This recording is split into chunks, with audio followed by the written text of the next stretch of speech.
Okay, so this is where I'm going to be making the K1 guard, the grill inside the bio tank. So what I'm going to do is route some slots out here. The material's a little bit over thick, the 12mm, but it's what I've got, so I'll use that. Probably do something about 9mm, would have been plenty thick enough. But I'll pilot these holes out along here, then drill them out with a 6mm drill bit, and then use my plunge router to cut the slots into it, and I'll show that bit when I do it.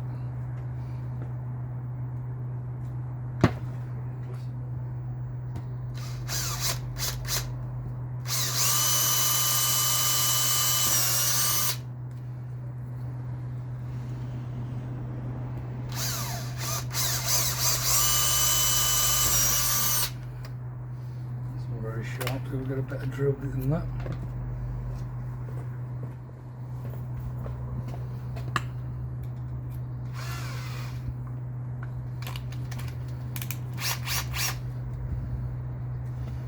Try again.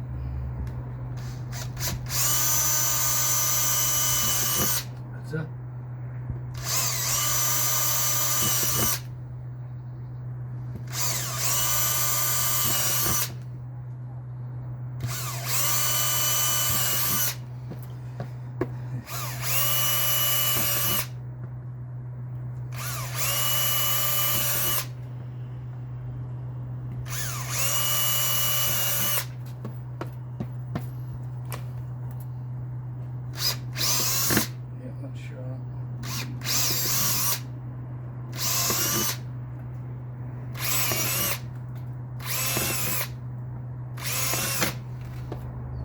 Also, what I've worked out is the length and diameter of these slot widths, the area that the slot makes. All these slots add up to around about 2 to 3 4-inch pipe diameter, so there's going to be plenty of flow able to go through these slots rather than just guess it.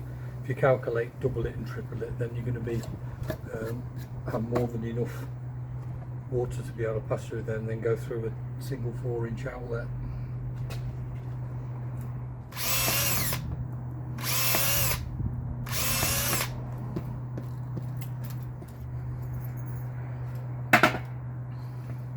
So then these two 6mm bits I'll be able to use to poke into these when I'm setting the rip fence up, push the wood up against there and have a spacer bit that is the same thickness as the router from the blade, edge of the blade of the router to the back.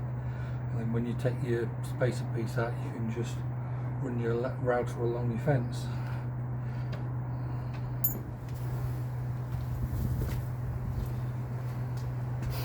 So I'll get the setup for routing. What I'll do is I'm probably going to start about 2 or 3 holes in to get these done, and then I can spin it around and work this way back to do the first few. It's been a while since I've done any routing, so I'm going to get these set up so that the clamps can hold it. 6mm bit in there and in there, and now to line those holes up. That spacer piece is the same distance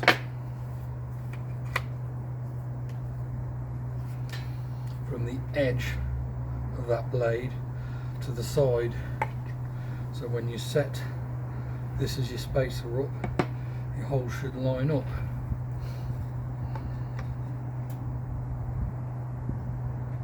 And then clamp them in place.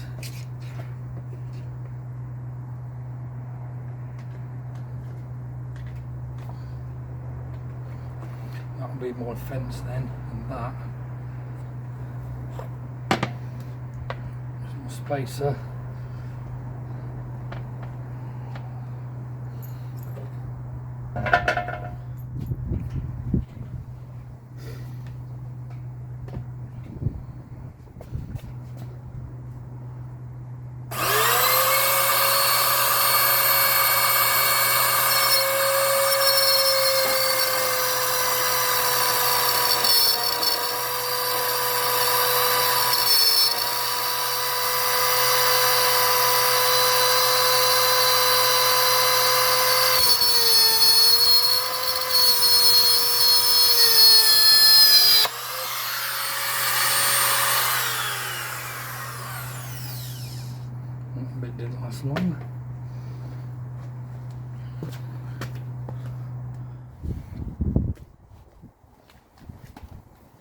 Right then, take two.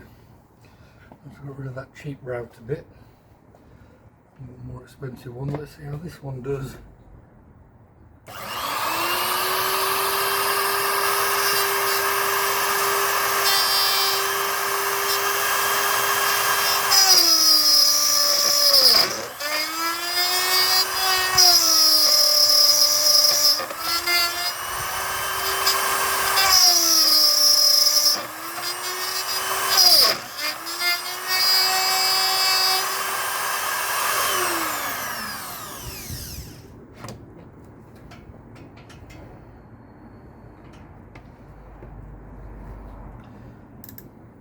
Turning that down a bit, it's cutting a bit too fast.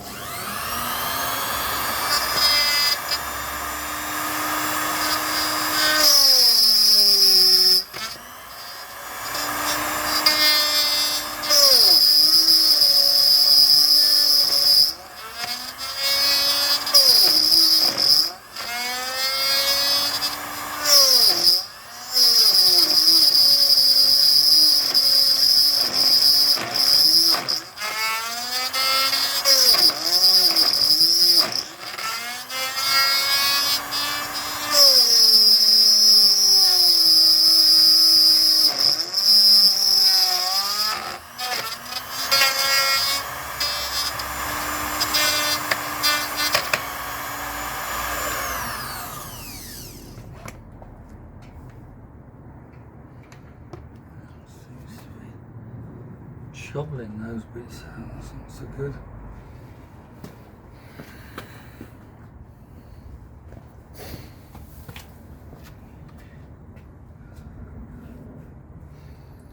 Well, this is proving to be a little bit more difficult than I thought. The router bit's not cutting through this stuff very easily at all. Got a different router bit on order.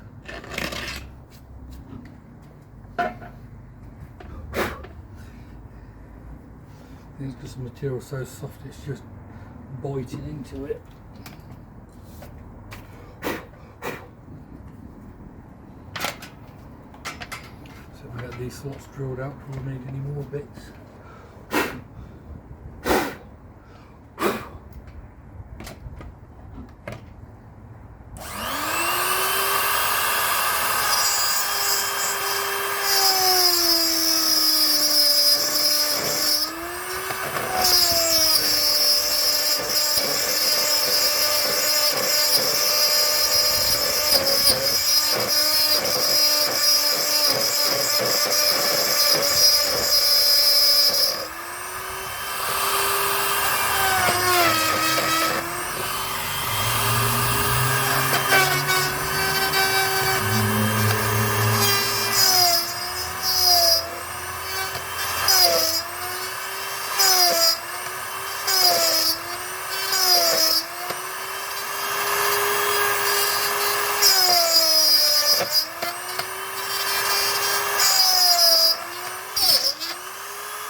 I think you get the gist of that. It's not easy.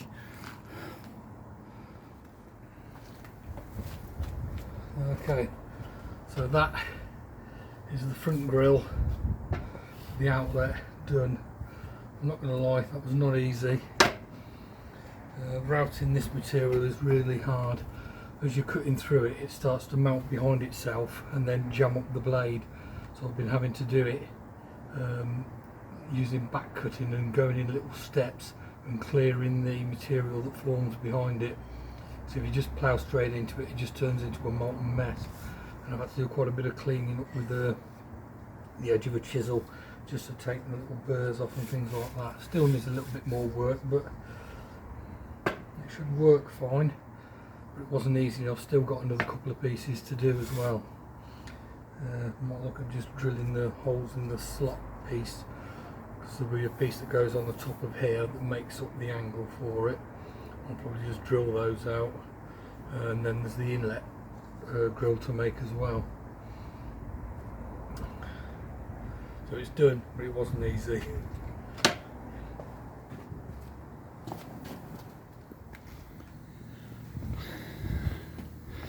Okay, so following the last video, flood testing it now, filling it up with water, testing out these welds. It's a nice dry day today, so I'll fill this up and then see if there's any problems. It'll be a lot easier to solve any if there are any weeps or anything while it's all open before I put all the grills and everything in. So I'll fill test it now, then anything else that gets welded on the inside isn't going to affect its water tightness. Got the ends capped off with a couple of 4-inch boot cap ends. Let's see what happens. Right then, it's pretty much nearly full. I'm stopping the fill there though, because I don't know if you can see, if I look down the side here, there's quite a belly on that where the panel's bowing out in the middle, so that's going to want some extra support. Not so much on the 600mm wide side. It's amazing how much bow there is on that with the weight of water behind it. So yeah, going to definitely need some more reinforcing on that, stop it from bowing out. But other than that, all looks good.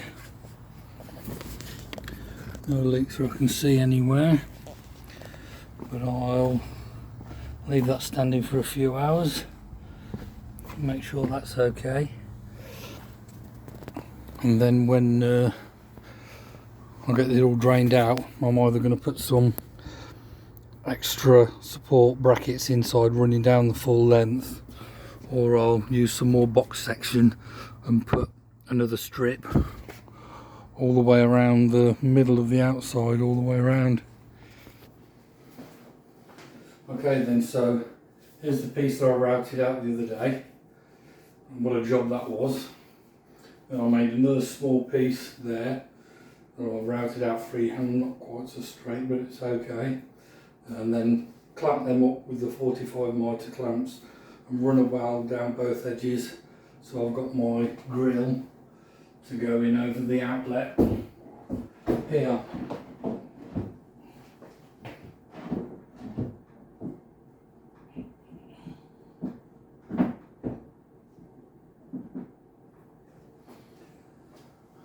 Now I just need to weld that up into place.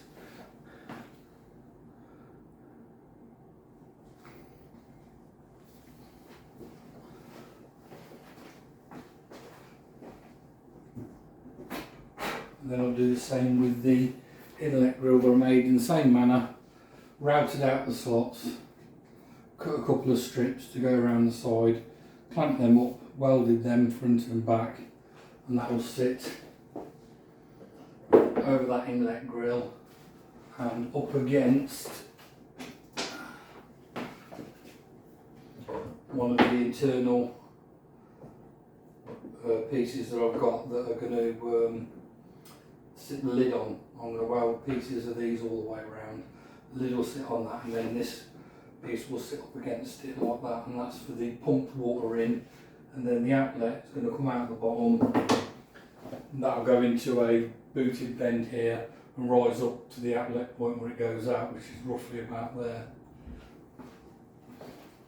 So I'll get that in, get it tacked up, welded up, get the trim pieces put round, and then for the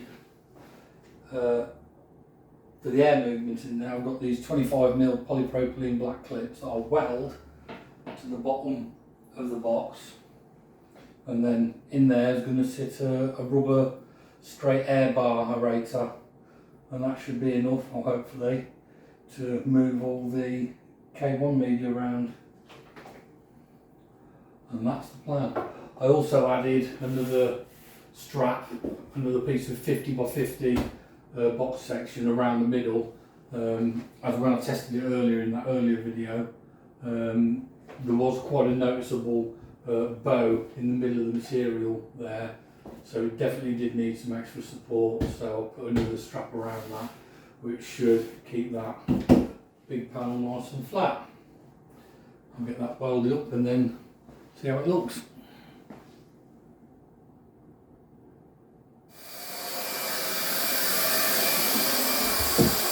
I'll just hold this in place. I've just put a couple of pencil marks here to show where the bottom edge needs to be.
Good enough to weld it up.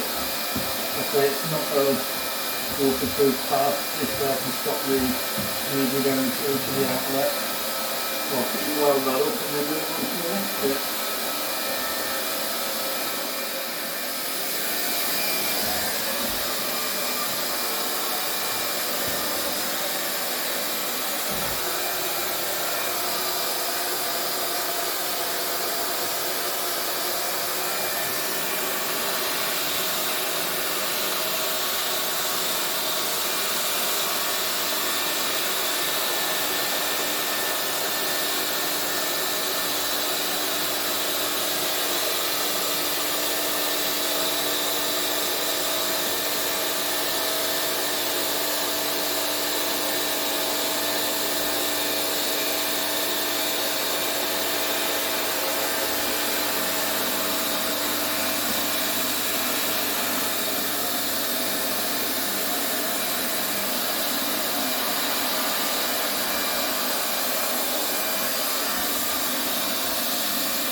way. I'll go and put these trims around the inside.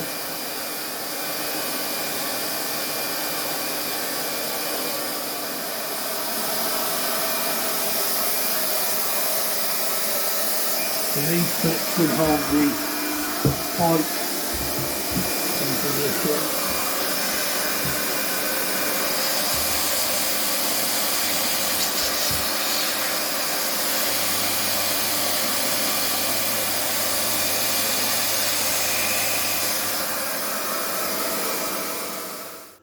Well, I've got them clips welded in at the bottom that's going to hold the air pipe in place. But by crikey, that would have been a lot easier if I'd have done that before I made the box up. That was a real struggle getting in there and doing that in position. That'll be a lot easier to do if you do that before you put any of the sides together or anything. Work out where they need to be and weld them up first. Oh, that was a real struggle.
Okay, so I've just clamped and tacked these two pieces that will retain the lid and it made up. And I'll just use the fit and finding these two pieces on the exact size, a little bit thin off them, and go in between these two parts, stack that up and now get it all welded up. And we're nearly there.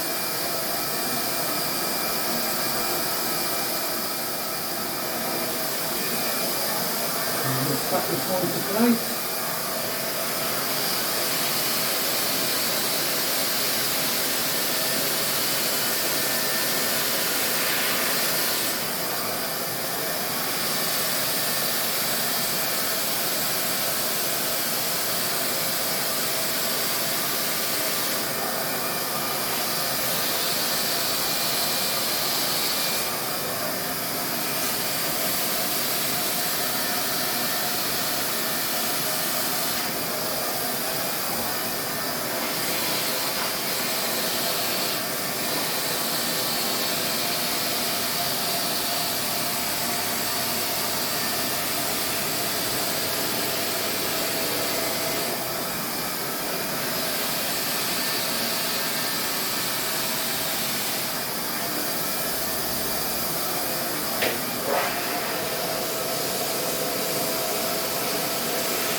Stacked up and then I can move on around them.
And it's the inside one to weld up, and that's the lid rooms are just the last piece to weld up after that then.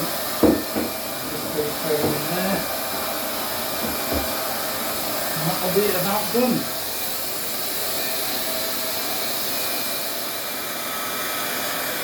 Okay, so that is roughly, needs a bit of trimming up and a bit of fettling some of these edges, a little bit of sanding.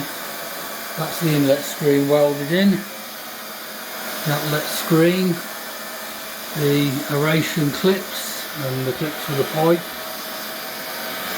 I've got to drill out this point here for the bulkhead connector for the airline in, and I think apart from a lid we're 99% of the way there.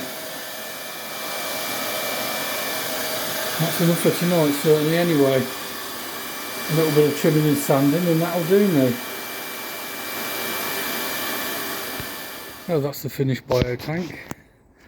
That's the lid with a handle on it to make it lifting up a bit easier rather than just sticking your finger into a hole and pulling it up. That lid just lifts off, and then inside we've got the 25mm aeration pipe there with the welded in clips, which runs to a 15mm street elbow into a reducer down to 12mm, and then a 12mm pipe coming out that will go direct to my air pump through this bulkhead connector there. That's it all in. The grills are fixed and finished. The inlet grill for the pump supply here, and the outlet grill there, where the outlet pipe will come out here and then have an elbow on there lifting up to around about 800mm up here, where it will run back to the pond, and that will set the height of the water inside the bio.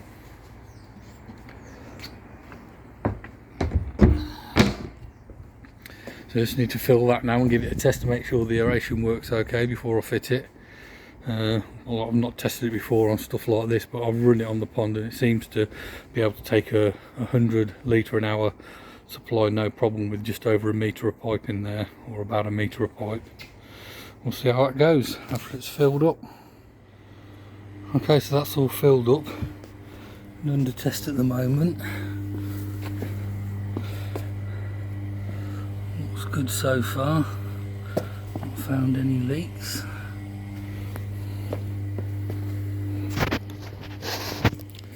And the air bar looks to be doing a pretty reasonable job. I won't know that properly until I've tested it with media in it, but it seems to be producing a fair amount of air, and doesn't sound like there's a lot of back pressure on the MA 100 litre a minute air pump, so it's all going in there. We'll see how it is when it's got the media bubbling along, but that seems to be okay. If anything more, I'd need to get a more powerful air pump, maybe go up to a 150 or something, but I think the air bar's handling that okay. That's it, I'll leave that running on test for a while and make sure it's okay before I start the mammoth task of disassembling my filter house to get it in there. I've got a lot of stuff to take out to fit this one in. But yeah, quite happy with that. All the joints seem to be sound. No weeps anywhere that I can find. Pipe joints especially. It all looks good. Adding that extra bar has made a lot of difference to the amount of deflection. I'll show by putting this level up against it. There's only a tiny little bit of flex in that now, not very much at all, probably a couple of mil, that's all. Certainly a lot better than the 1 inch of belly out it had before I fitted this extra strengthening bar in there. Yeah, quite happy with that. Just need to get it in and get it fitted now. That'll be a mammoth task. And there it is, finished. The handle was just a plastic nylon handle from eBay, Amazon, and then I used some stainless steel dome nuts inside to secure it with a countersunk M6 screw in the base, countersunk the holes for it. They were 20mm screws into the dome nuts there, and that was the lid piece made up. And all I've done is just chamfered those edges both sides to make it fit neatly up against where the welds are on the inside, so it makes a good fit. I don't think I need to add any extra air holes. I think there's enough air escaping from the sides of those, but if I need to, I'll add an air hole in the middle or something like that. I'll see how it goes. Yep, quite happy with that. So it runs with a 100 litre a minute pump. Might need upgrading a bit, but I'll see how it goes with that one.